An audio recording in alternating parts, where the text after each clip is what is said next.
education credits were provided to the childcare staff that participated, and there was also a satisfaction survey at the end of the class.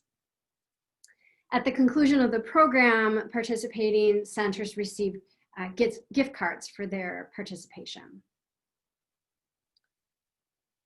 Ultimately, 33 centers completed the full program. So half of them were family centers, coded in pink on this left side map. Family centers care for 8 or fewer children. Half of them were group centers, coded in orange on that map, and group centers care for 8 or more children.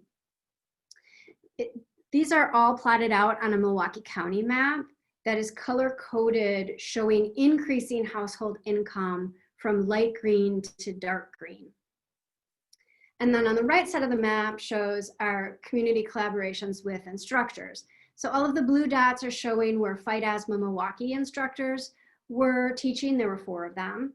The green dots are showing where the 8 UWM nursing students were teaching. And then the orange dots were showing the 3 MCW community health workers and where they were teaching. We found that carbon dioxide levels and volatile organic compound levels were increasing during the course of the day and towards the end of the day. So this yellow box is showing the end of the day. The carbon dioxide levels and the volatile organic compound levels were also increasing over the course of the week and were additionally increasing towards the end of each week. And this all indicated ventilation concerns. So then we took the data and we looked at it, had it analyzed just during occupancy hours.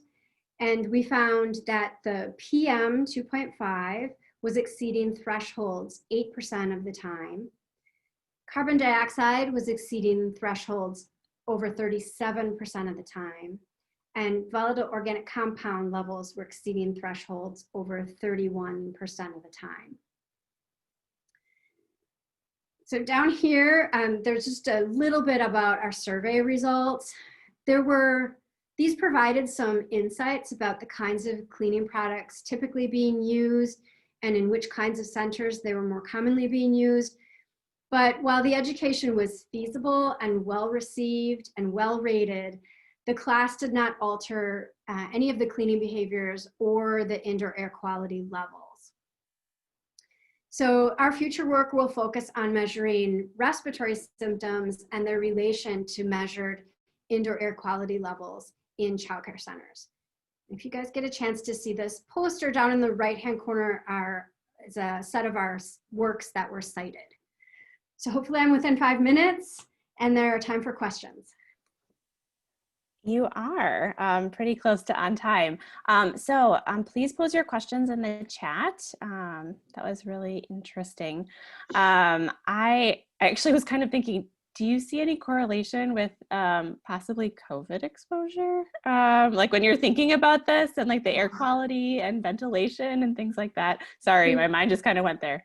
It's really interesting, and a lot of the childcare centers are quite concerned about their ventilation systems and COVID, but we were finished with this project before the pandemic started or became a problem. So we're not currently looking at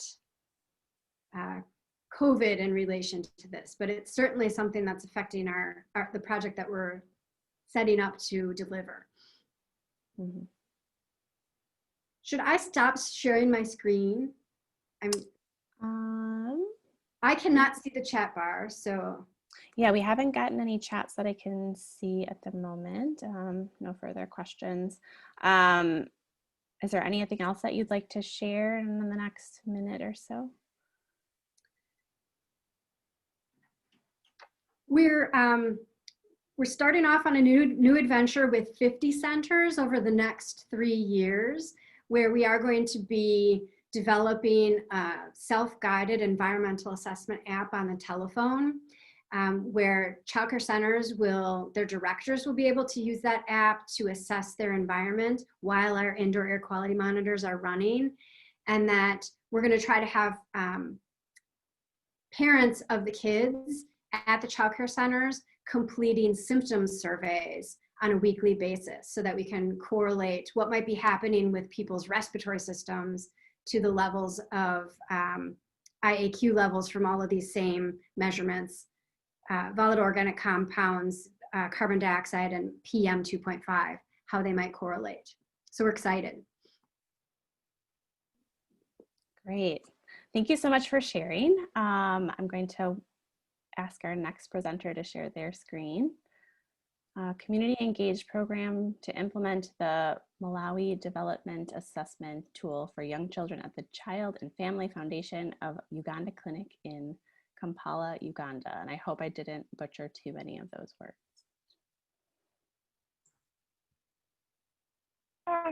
No, you did that perfectly. Thank you so much. Can you see my screen okay? Yes. Okay.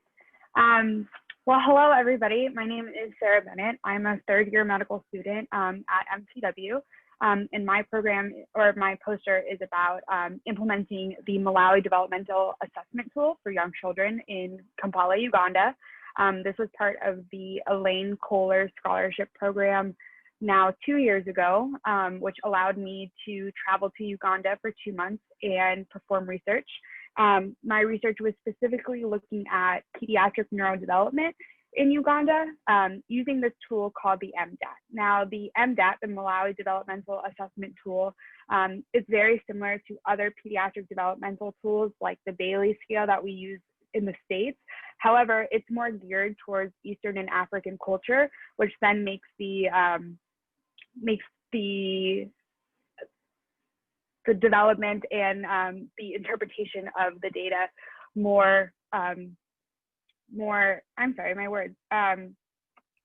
exact for our population in Uganda. Previously, there hadn't been any type of neurodevelopment baseline in Uganda. While they did do this in Malawi, they hadn't really expanded it to other African countries. So what this project did is that we brought in this tool specifically to the Child and Family Foundation Clinic, which is located in Kampala, Uganda, and our one of our key researchers, Harriet Babikako, is one of the main founders of the organization. Her husband is the leading pediatrician there.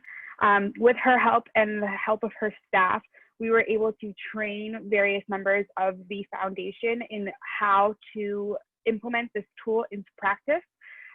What this consists of is it's 4 different domains. So that's social, gross motor, fine motor, and language. And you have the child participate as you kind of go through. And essentially, it's like playing with a child. So seeing if they can skip, if they can run, if they are looking at you, if they are able to communicate with you in a certain way. And as you go through, you score them. What we wanted to do as a program was see, A, could we implement this in a way that was helpful for the organization, and B, what can we learn from implementing it so that we do not disturb the way that the clinic is currently, and that we're respectful of culture and whatnot.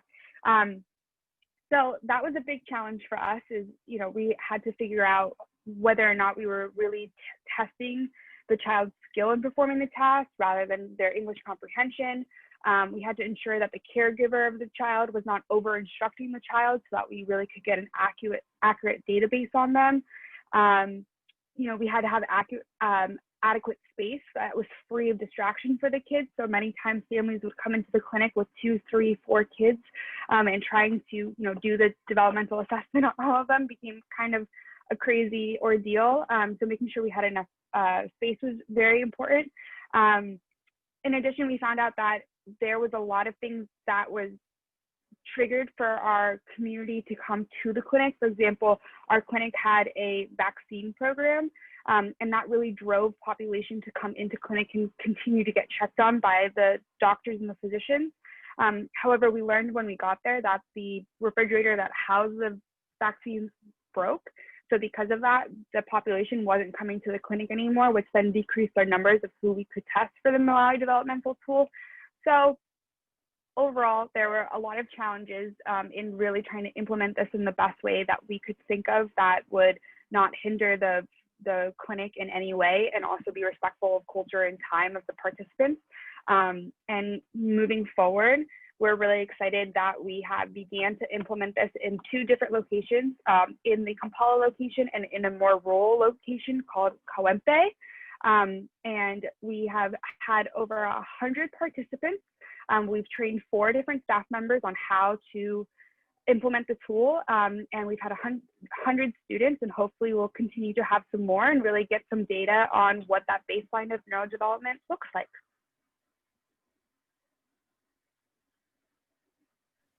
So yeah. Wonderful. Thank you for sharing. Sorry, dealing with the mute button. If there are any questions, they could be please post in the chat. I'm not seeing anything at the moment.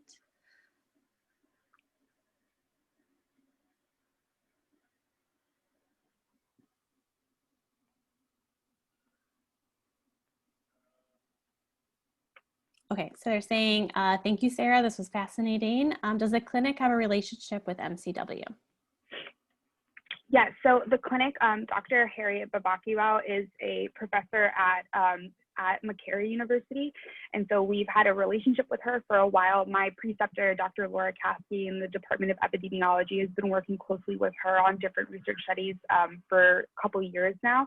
And she's actually a professor in the new MCW Masters of Global Health program as well. Great.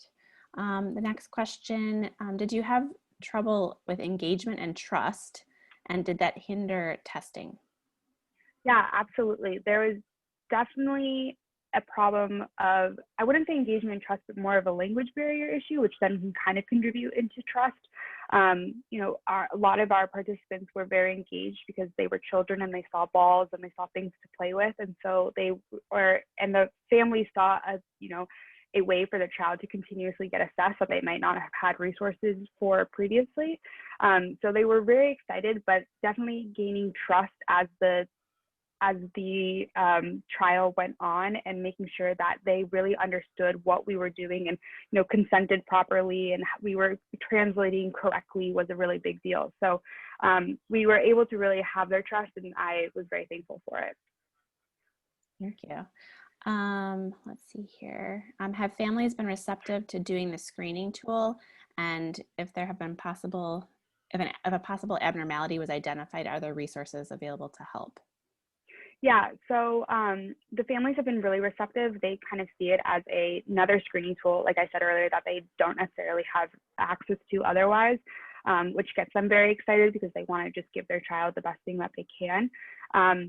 There are times that we do find abnormalities identified. While I was there personally, we were not really conducting the actual developmental tool, but instead really implementing the program of how to successfully implement it into clinic.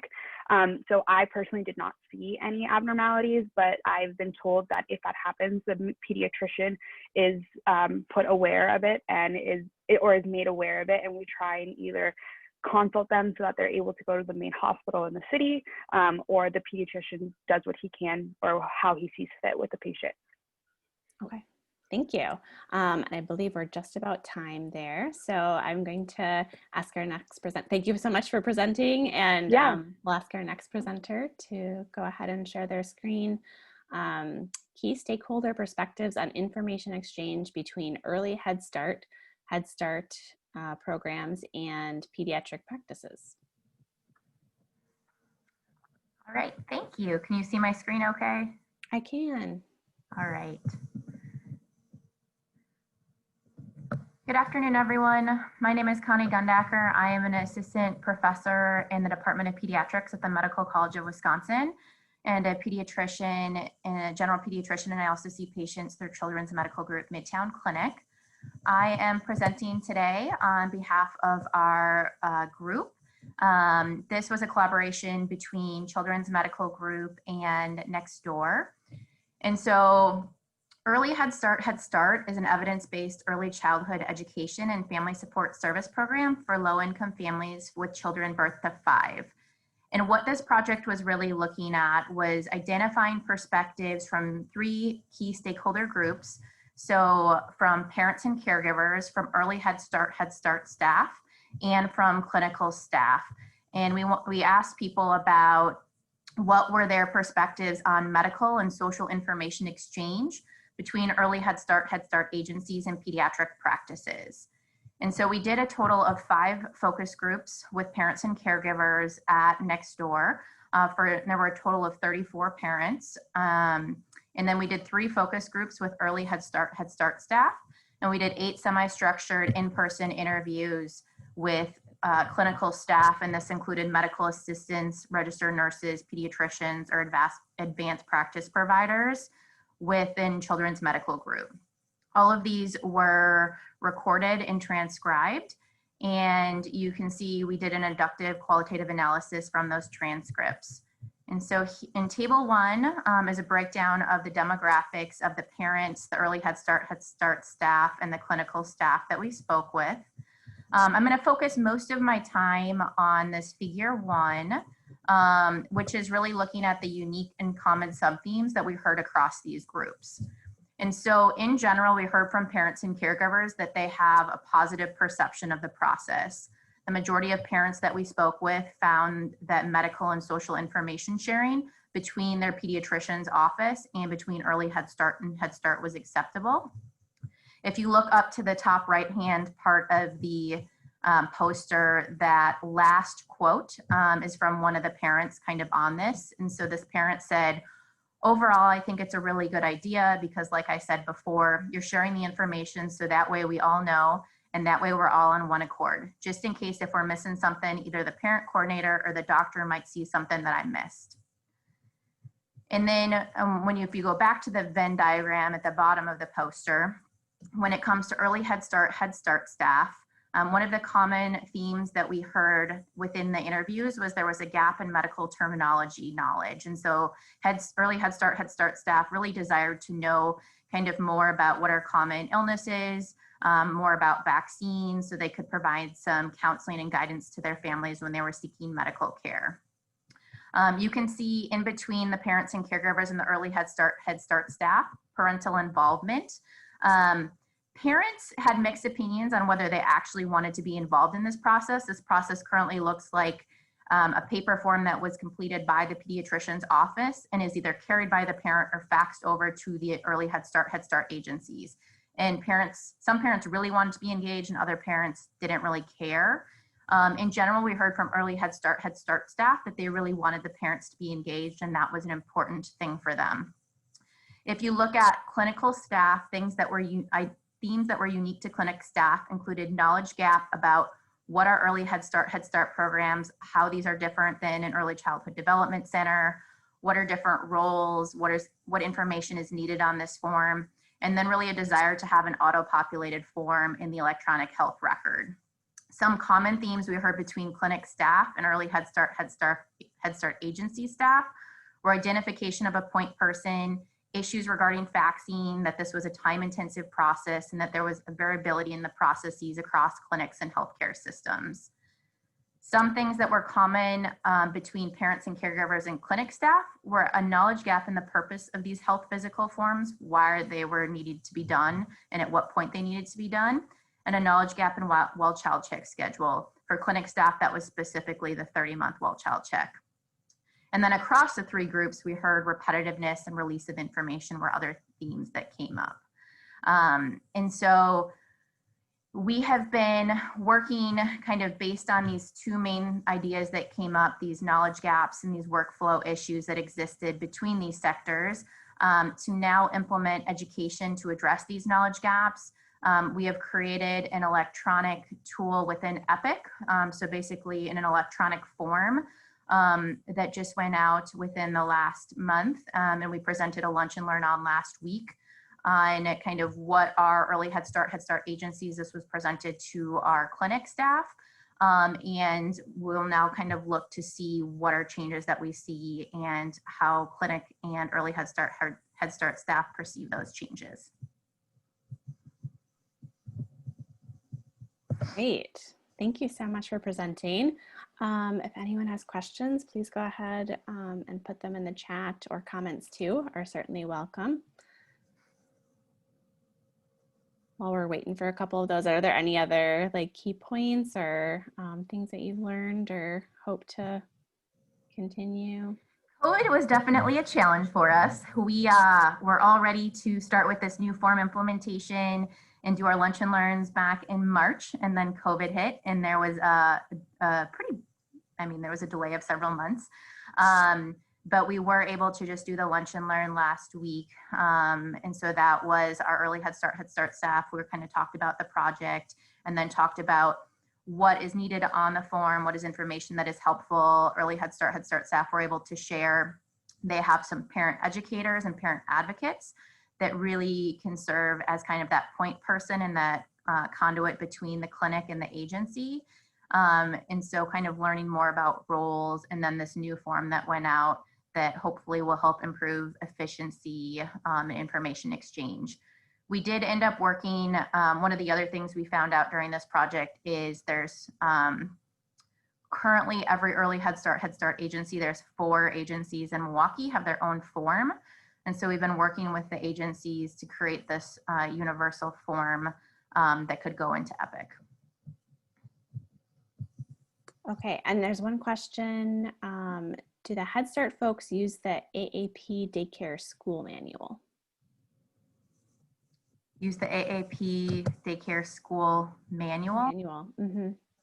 What do you mean by the school manual? So they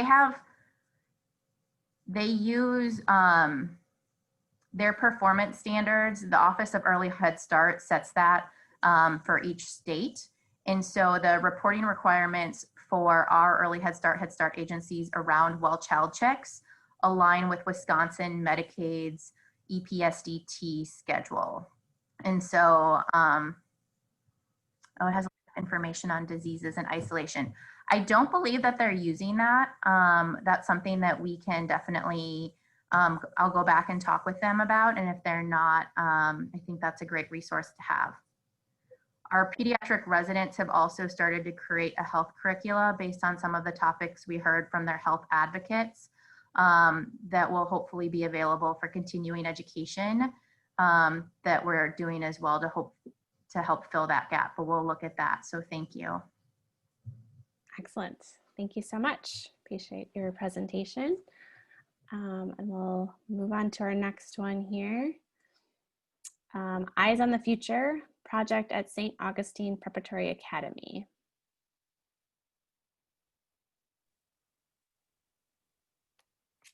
Hello, let me just pull up my poster quickly.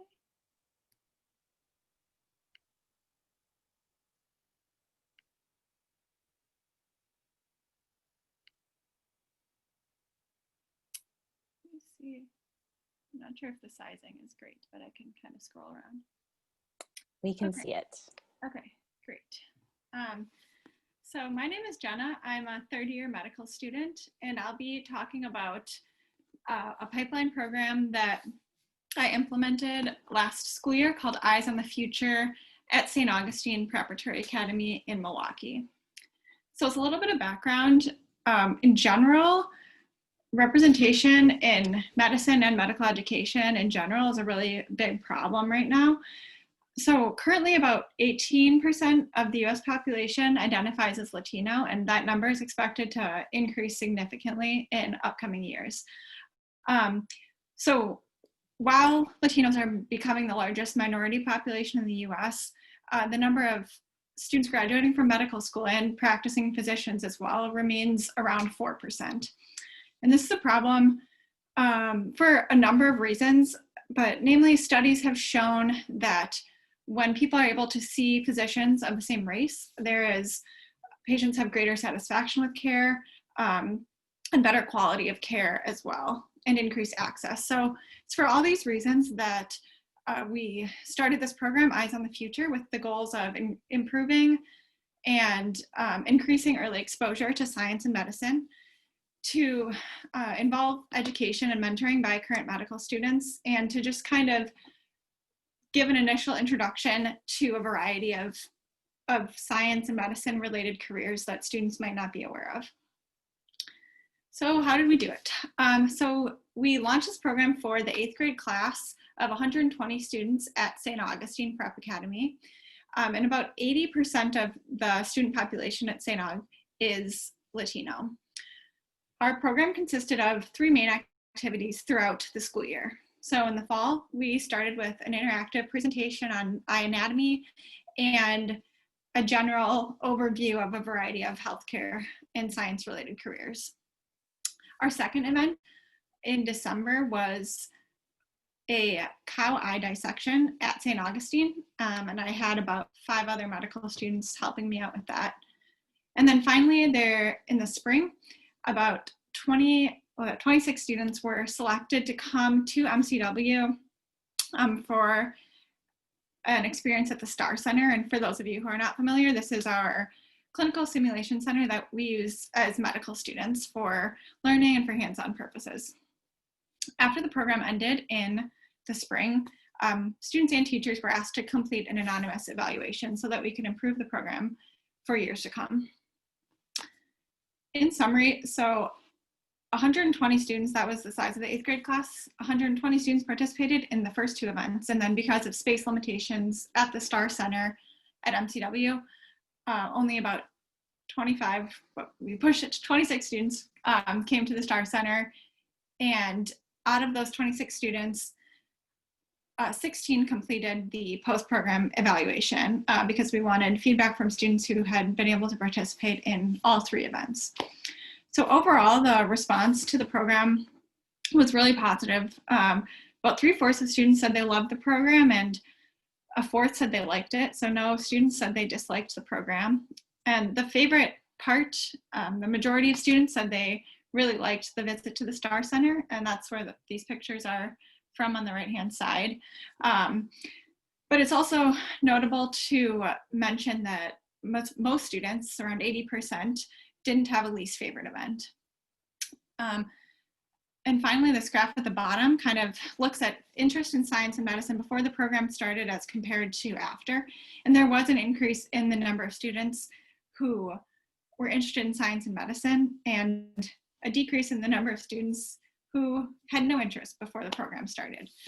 So there were also some free response questions on the evaluation, and both students and teachers noted that they really appreciated the hands-on interactive components. Teachers also said that their students were extremely engaged, and this did correspond with a lot of the student feedback saying that they enjoyed interacting with peers, with medical students, and they really enjoyed being exposed to a variety of new topics. So in conclusion, this program was feasible. We were able to develop this curriculum and implement it at St. Augustine, and in general, it was really well received. I think that hopefully this program can be continued for years to come at St. Augustine, and then hopefully even used as a model for other schools throughout the Milwaukee area and beyond. So, thank you. Great, thank you so much for sharing. If there are any questions, again, you can pose those in the chat. What was your favorite part about the project? My favorite part? I really liked working with the students. I think actually in all 3 events, just some of the insight and comments made by the students were really fun, and particularly during the cow eye dissection, students were in general, they seemed to be pretty engaged, and a lot of funny reactions to the cow eyes. But in general, I think just hearing what the students had to say and being able to work with my peers in that as well. Great. Are there plans to continue this in the near future, or has it been impacted by COVID at all?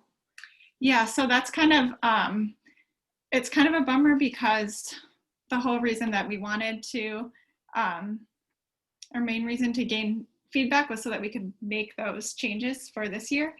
And unfortunately, we wanted to implement more hands-on components, but clearly that's not going to happen. But another piece of feedback we got from a couple of students actually was how the events were kind of too far apart. They wanted more continuity throughout the year.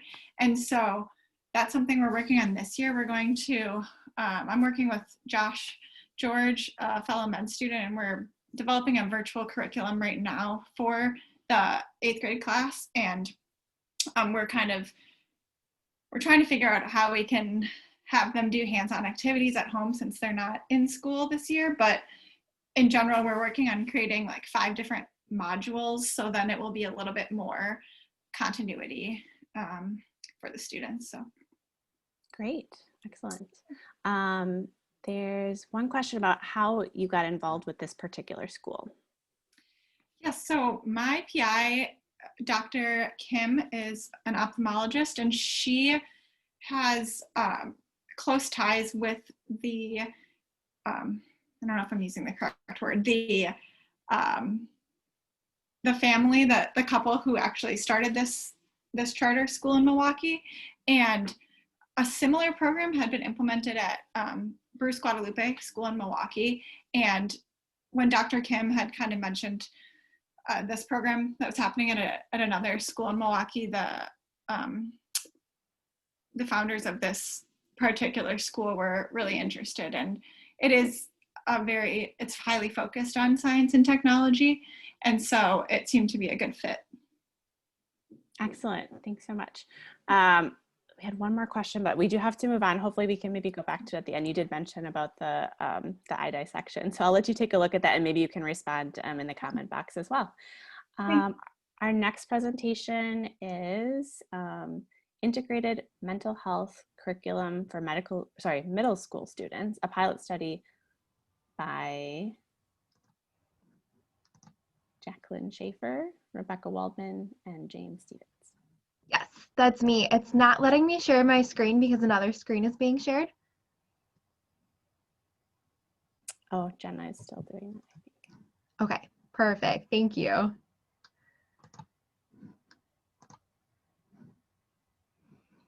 Okay, here is my poster.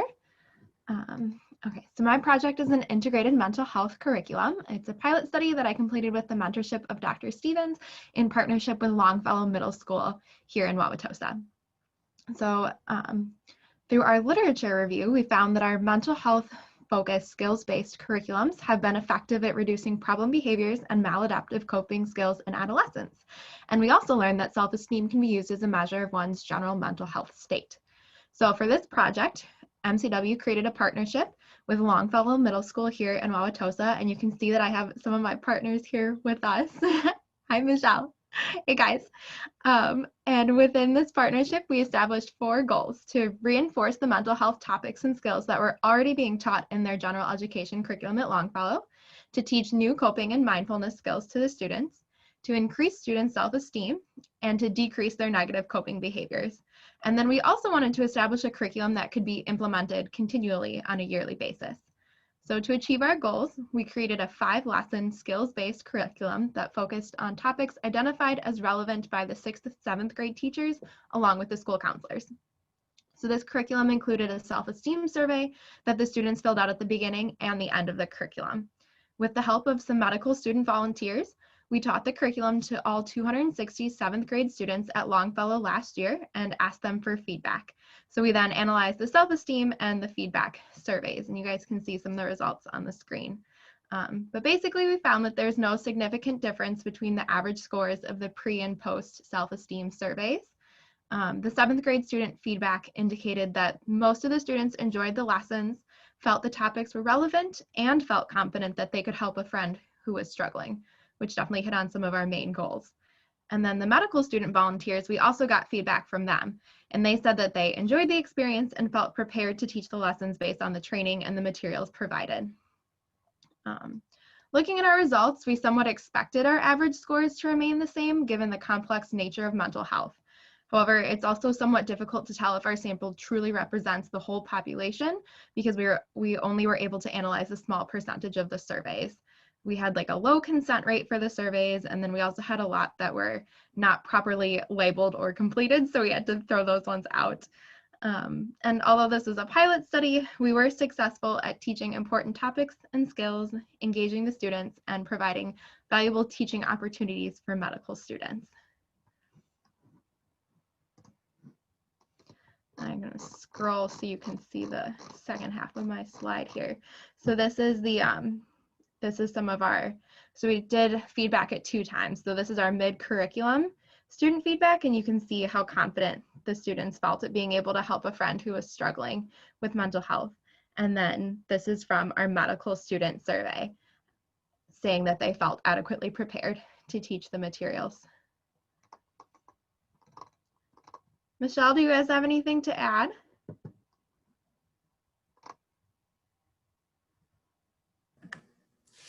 Hello.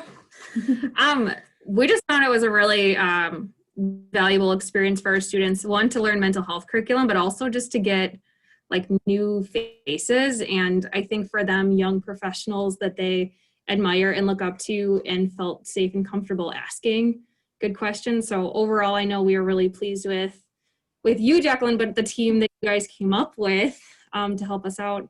And we're definitely going to be continuing with the project as long as we can. Awesome. Thank you, guys. Thank you for sharing. Again, if there are any questions or comments, please go ahead and post those in the chat box. So are there future plans to continue this, or again, are they kind of on hold with COVID or plan for a virtual format? Michelle, you can probably speak to that better than I can. I'm currently taking a back seat on this project. I've kind of handed it over to my partner, Rebecca. Yeah, so we're in the planning process. We did have to put it on pause for first semester, but I think second semester, we're looking at a virtual option, and we might look at doing like short video segments pre-recorded, or even like a live Zoom feature. So completely new, but also that's sort of the version of education kids are used to right now. So yeah, I think it'll be measured differently, but equally valuable.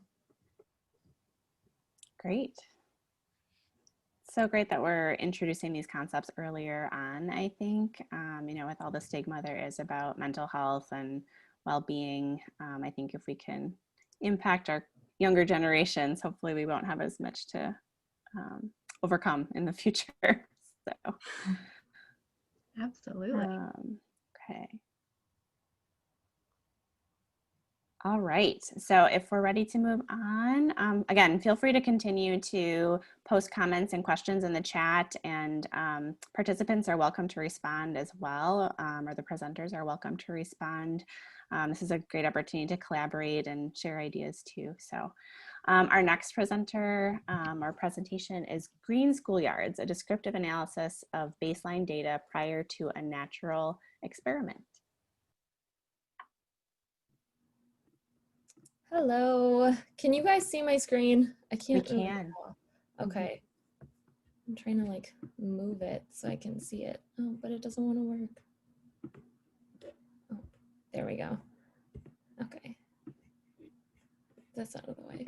Okay, so my name is Taylor. I'm a third-year medical student, and the project I'm presenting is Green Schools, a descriptive analysis of baseline data prior to a natural experiment that I worked on with Dr. Kirsten Beyer in the Institute for Health and Equity, as well as in partnership with the Green Schools Consortium of Milwaukee. So this project is really important because I'm sure we're all aware that of the growing obesity epidemic in our country, and specifically 1/3 of children in the United States are overweight or obese, which obviously not only increases their risk for chronic disease later in life, but can also impact their well-being during childhood and can have a negative impact on their cognitive functioning and mental health. And we found, or the literature finds, that a critical target for obesity prevention is increasing physical activity. And the physical environment is actually increasingly being recognized as a key target for obesity prevention. Specifically, children that spend time outside in outdoor environments is consistently associated with an increase in moderate to vigorous physical activity. So the literature does suggest that incorporating more time outdoors in green space during the school day may increase overall moderate to vigorous physical activity among children, and then also impact their social emotional well-being. So this is actually a really large project, and the primary hypothesis is that greening these schoolyards will lead to an increase in physical activity among students. But then my specific aspect of this we measured physical activity levels, time spent outdoors, and then patterns of play prior to the schoolyard at Longfellow Community School in Milwaukee being greened. So how we did this, we had 55 fourth grade students who were all outfitted with belts with accelerometers and GPS monitors on them, so we could track their step counts throughout the day, as well as kind of track where they spent time in the schoolyard. And then we also used this written tool called the SoPlay tool, which allowed us to kind of separate the schoolyards into zones. If you can see kind of at the bottom of the screen where you have those green and orange pictures. And then we looked at each zone and we kind of scanned each zone and clicked on our like fancy 3-unit tally counters for how many students in that zone at that particular time were either participating in sedentary activity, like walking activity, or vigorous activity. So then our results demonstrated that the largest category of activity was walking, whereas moderate to vigorous physical activity was actually the least observed at 14%, whereas the walking activity represented about 48% of the activities observed. And then sedentary activity comprised 39% of female activity, but only 36% of male activity. And then moderate to vigorous physical activity comprised 11% of female activity, whereas it comprised 18% of male activity. And then we also found that much of the activity in the schoolyard was observed in area E, which down here I'm trying to look, is this area right here, if you can see my mouse. SoPlay showed that most of the activity was taking place there, which actually was a part of the playground that included the schoolyard garden, and then the students also played soccer and racing games in that area of the schoolyard. And then most male activities were observed there, whereas most female activities were actually observed in area C, which was an area of the playground where students kind of gathered to chat and catch up and also play tag games. And then the accelerometry data indicated an average of 10.1 steps per student per minute. And note that less than 100 steps per person per minute is defines sedentary activity. And then GPS data indicated about an average of 17 minutes of time spent outdoors per student. And then if you look at the diagrams at the bottom with the orange and the green, so the diagram on the left is the percent of activity, and the GPS findings demonstrated that the highest percent of activity occurred in area D, which is where the students played kickball a lot. But then the diagram on the right, which is the green, showed the highest density of activity to be in area F as well as area C. So overall, the accelerometry and GPS data shows that the school day at Longfellow Community School is largely sedentary, and a lot of time is spent indoors, which could all potentially be impacted by greening the schoolyard and making room for outdoor classrooms and allowing more field surface area for outdoor gym classes. And then our SoPlay findings also suggested a varying interest in engaging in physical activity with specific and certain schoolyard features, which could all potentially be impacted by greening as well. And though there were some tiny differences between the GPS data and the SoPlay data for like where the most activity occurred in the playground, the aggregate of the SoPlay and the GPS data show that the areas C, D, E, and F all had the highest percentage of activity. And just it is interesting to note that actually these areas, so areas C and D, were the sole areas with tree cover. And then areas E and F also contain the schoolyard garden. So it's kind of cool that most of the activity did end up taking place in areas of the schoolyard that did include green space. So as I assume, as you can guess, this project has obviously been greatly impacted by the pandemic. We were actually not able to go back and measure post-greening data, If you can see kind of at the bottom of the screen where it says Longfellow Community School, the top picture shows the playground prior to greening, and then the bottom picture shows it like kind of in the middle of the whole construction process for it being greened. But we were not able to go back there last spring because of COVID. And then unfortunately, this cohort of students actually like graduated out of the school. So even though our post-screening data will not be able to be collected on these specific students, it still definitely provided us with a great learning experience on how to conduct this research for our future cohort of schools kind of that are involved in the greater Green School Yards project. Awesome. Very interesting way to collect data and draw those conclusions. And so I'm assuming this project to green the space was probably already in the works before you did your experiment. Yeah. Okay. Yes. Yeah, it was. It's actually this whole like the Green Schools Consortium is like responsible for greening like I forgot the exact number of playgrounds across Milwaukee County, but it's a lot of them. So we were able to just kind of jump in and be able to collect data on this project that was already happening. Excellent. Very good. That's great that they're making those changes, and hopefully, even though we can't do the before and after maybe as well as we'd like, we do see an overall change. Yeah, and hopefully in the next cohorts of schools, we'll be able to do a pre and post, but we shall see what the state of the world is. All right, well, thank you very much. Thank you. We need to move on to our next presentation. So again, if there are more questions, please go ahead and put them in the chat, and our presenters can answer them via text as well. So our next presentation is Key Stakeholder Perspectives and Community-Wide Resource Directories to Address Social Determinants of Health. Hi everyone, it's me again. Apparently I need to be more creative. I don't normally present these at the same time in my title creation. You guys can all see my slide okay now, I think. Yeah, okay, perfect. So I am going to be talking about another qualitative project that I completed with funding through the American Academy of Pediatrics Catch Grant, and this was done in collaboration with 16th Street Community Health Center and Children's Medical Group. And so right now, many pediatric medical practices are starting to screen for social determinants of health and connect families with resources.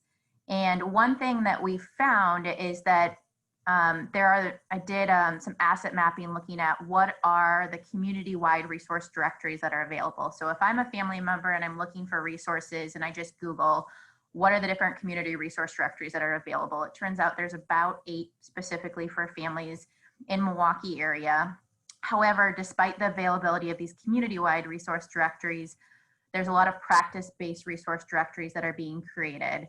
And so it's kind of unclear why these efforts were being duplicated. And so we did interviews with caregivers, so parents, pediatric medical clinicians, and social workers to determine what their knowledge was of different community resources, what their use was, which ones they referred to most often, or which ones they use most often, and then what their knowledge was of community-wide resource directories.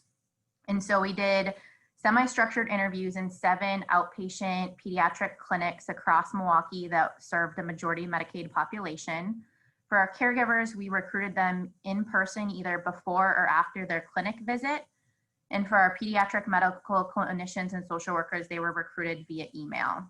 All of our interviews were recorded, transcribed, and analyzed inductively using grounded theory with NVivo 12 software. In total, we did 34 interviews. 20 were done with caregivers. For our caregivers, 10 were done in English and 10 were done in Spanish. And then we did 9 with pediatric medical clinicians and 4 with social workers.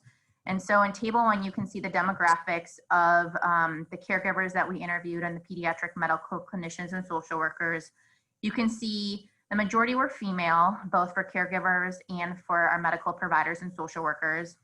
And then kind of depending on where we were at clinics on the north side of Milwaukee and also on the south side. And so this kind of reflects a lot of the segregation that we see in Milwaukee, but we had predominantly African-American or Hispanic families. And then for clinicians, we had predominantly Hispanic or Caucasian. And kind of moving over to the discussion, what we heard between the groups was that trust was really key to navigating community resources. However, that trust varied depending on the group that we talked to. So if you look at the Venn diagram, you can see that the caregivers are not overlapping the social workers and the clinicians. And so what we heard from caregivers is who they really trusted and who they go to if they need help, if they need a community resources, if there's something that they're looking for, is their family or friends. I didn't have any caregivers that told us that they went to their social worker or to their clinic. The vast majority said they went to their family and friends. For our social workers, the ways that they found out about different community resources were research on patient issues, so doing their own research on topics, and then professional ties. And so either talking with other social workers or other agency members. For our pediatric clinicians, who we heard that they trust if our clinicians had an issue that they needed for one of their patients, was community navigators, social workers, not surprisingly, and their personal experience. And so we had people say, well, you know, I grew up in this neighborhood, I went to this place, and so I know that I can refer my families to that. Some of the overlapping themes that came out of the interviews across all of our stakeholders were regionalized patterns of agency utilization for referrals. And so if you look at table 2 in the middle here, it will show you the community resource agencies that are most commonly utilized for our caregivers or referred to for our medical clinicians and social workers. And these are reported by descending frequencies for each of these groups. So for our caregivers, it didn't matter if they were interviewed on the north or south side of Milwaukee. Most common place we heard that they went to is the Human Service Center. So the Marsha P. Cogs Human Service Center on 12th and Velinka. Actually had nobody call it that. Everybody just said the place on 12th and Velinka in English or Spanish. WIC was also commonly utilized, food pantries, childcare, and then schools was brought up by caregivers as a resource. For medical clinicians, the most commonly place that medical clinicians reported referring to is WIC, followed by birth to 3, and then schools specifically thinking about IEPs, and then childcare and transportation.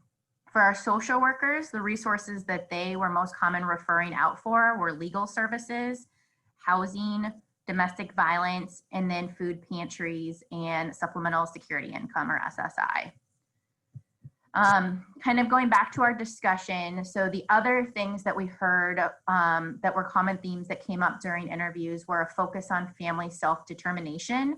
And so we heard a lot from our social workers, we can only do so much, but then it's up to the family to decide if they're going to go or not. We heard that engaging experiences with trusted community resources, offering cultural consonance. And so basically, a lot of our families and a lot of our social workers and medical clinicians referred to places that on the south side for our predominantly Spanish-speaking families that spoke Spanish that were very trusted in the community. We also kind of in general heard this apathy regarding the locus of responsibility for community stewardship. So kind of who should be leading this, who should maybe help overcome some of these structural determinants that our families are facing. We showed our families these different community-wide resource directories that were available. We printed them off and showed them to families and asked for their feedback. And we also did the same for our social workers and our clinicians. Few of the caregivers or clinicians knew that these community-wide resource directories existed. Most of them had not seen them before. Of those that had utilized them, there were some varied opinions on how useful they felt they were. However, we did have families request to take home these paper resource directories shown in the interview. I had family after family say, hey, this is really helpful. Can I take this home? And then families recommended placement of directories to improve accessibility. And so if you look in table 3, some of the places that families recommended putting these community-wide resource directories were, the first thing is they need to be available in different languages. Our Spanish-speaking families especially found it difficult to find things that were in Spanish. They recommended putting them in schools, sending them home with kids at schools. Some of our families that have recently immigrated from Mexico or Puerto Rico had said this is not available. Where I came from, I would have no idea that any of these things would be available. And so they felt like sending them home with school, their kids were in school, and sending them home with school is a way that they could increase accessibility. Putting them in stores, so 12th and Fleet was brought up, corner stores, Tiendas, Walmart, clinic waiting rooms, daycares, putting announcements on the TV or radio, employment places or factories was brought up by a couple of families. Social network pages, so Facebook and Instagram, and then thinking about putting advertising resources on billboards or bus stops. So in conclusion, we really learned that trust is an essential element in interdisciplinary collaborations to improve access to resources, but we need further research to really understand why there's this lack of overlap in trusted resources across these stakeholder groups, and how do we better connect with these social networks that families have to be able to help them get the services that they need. Sorry, I'm on mute. Thank you so much for presenting. Lots of information in this presentation, and personally a very interesting area for me. We're actually doing a project for a while now at the Saturday Clinic, the student-run free clinic, addressing social determinants. And so I have some questions for you probably later. Unfortunately, we need to move on to the next presentation so we can complete by our deadline. But again, please continue to post things in the chat, and hopefully you guys can collaborate afterwards too. Yes, all right. Answer anything after. Awesome, thank you. And our last presentation is housing instability among families and caregivers of children in foster care.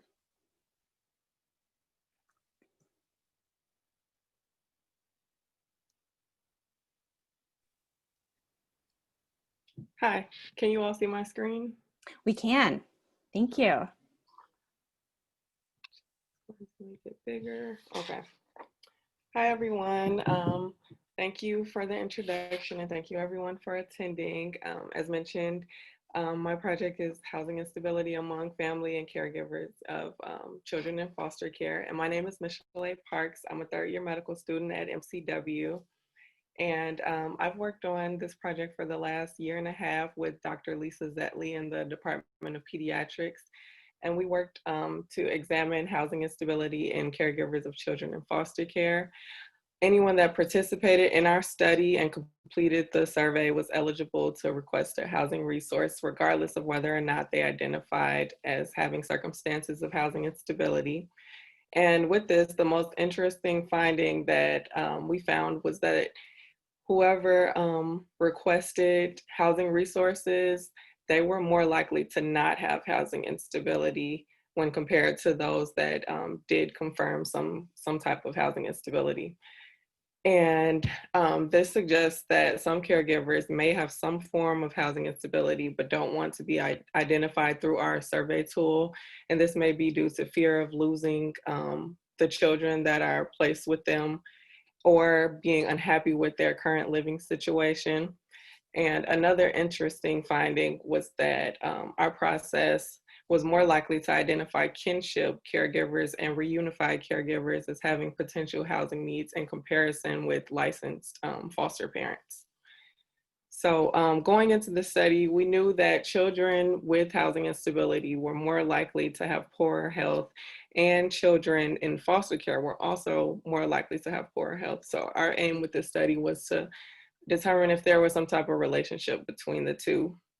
And to do this, we had to define housing instability, and we did so through a caregiver having 2 or more moves, inability to pay their rent, mortgage, or utilities, needing to stay with others due to difficulty paying those bills, or a history of homelessness all within a 12-month period.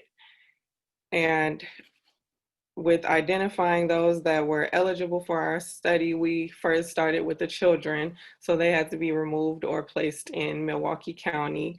And figure 1 shows a breakdown of the children that were enrolled in our study. So either they were newly enrolled to the Care for Kids foster care medical home program, or they had some type of placement change between caregivers, or they were re-enrolled into the study. And as you can see with this figure, most of our children came from the newly enrolled category. And so we looked at those children's caregivers, and we enrolled them in our study. And that's what you can see in figure 2, a breakdown of the types of caregivers that we enrolled. And they were mainly from the non-relative category. And our other categories are listed here, kinship and reunified. And so we enrolled all caregivers that were associated with those children, but not all caregivers agreed to answer housing questions. So the ones that did agree to answer housing questions are right here in figure 3. And of those, it was mainly kinship caregivers that agreed to answer those questions, despite non-relative caregivers being the majority of those enrolled in the study. And after this, we hypothesized that kinship caregivers would be more likely to screen positively for housing instability and accept those housing resources offered to them. So in order to compare housing instability rates for caregiver types, we examined housing instability status and acceptance of housing resources in relation to caregiver type. Kinship caregivers were most likely to agree to be surveyed, and despite the fact that there were fewer in number in our population, as I pointed out in figures 2 and 3.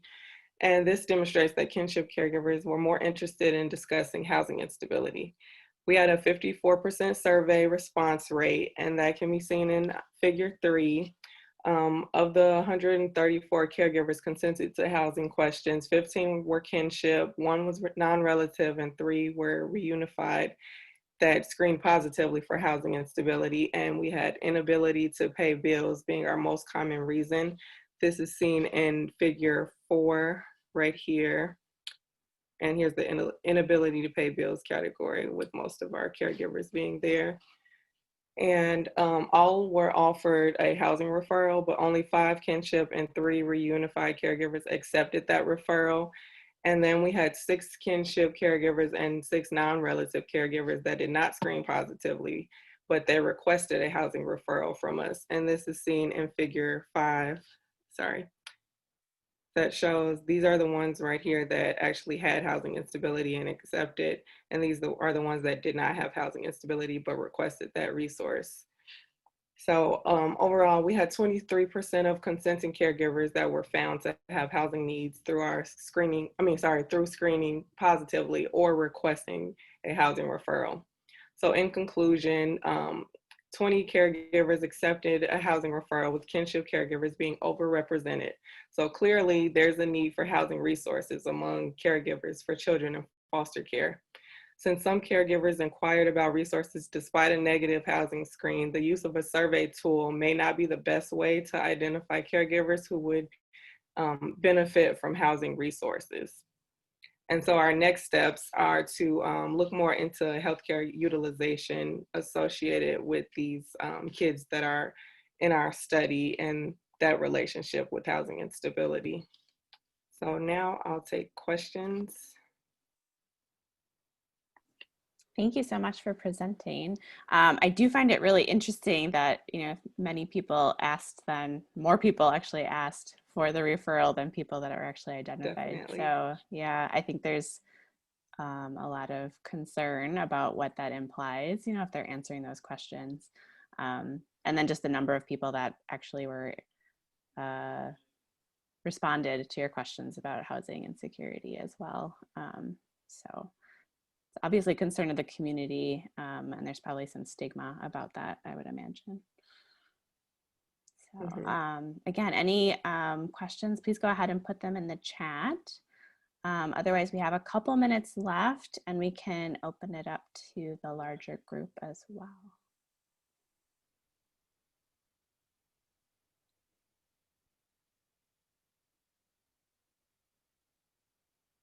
Ms. Parks, did you want to say anything else about your presentation before we open it up to everyone else? No, but my co-author is here, Dr. Zetley. I don't know if she wants to say anything.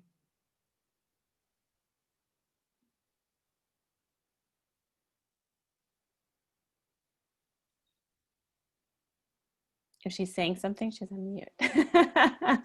Yes, I am. Oh, hello.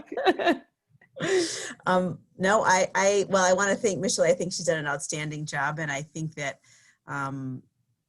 This is really an important topic, and I think we've identified, just as she said, sort of the stigma of answering this question as it relates to being able to have placement of children in their home and the vulnerability that kinship caregivers and relatives, reunified caregivers feel in terms of answering the question formally.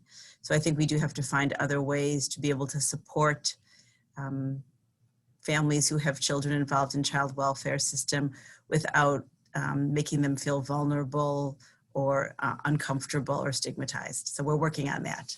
Thanks.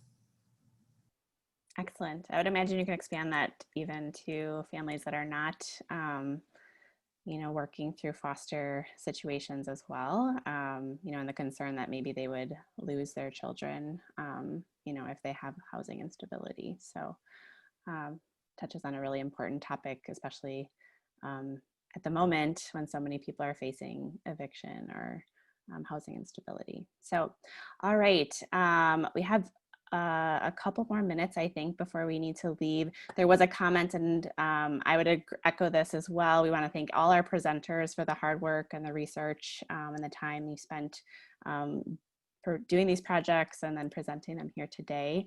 I also want to thank Ashley Sanchez for helping keep us on time, and for all of you for you know, participating today and dealing with my facilitation. So haven't done this before, so thank you all for dealing with me as the facilitator. Appreciate it.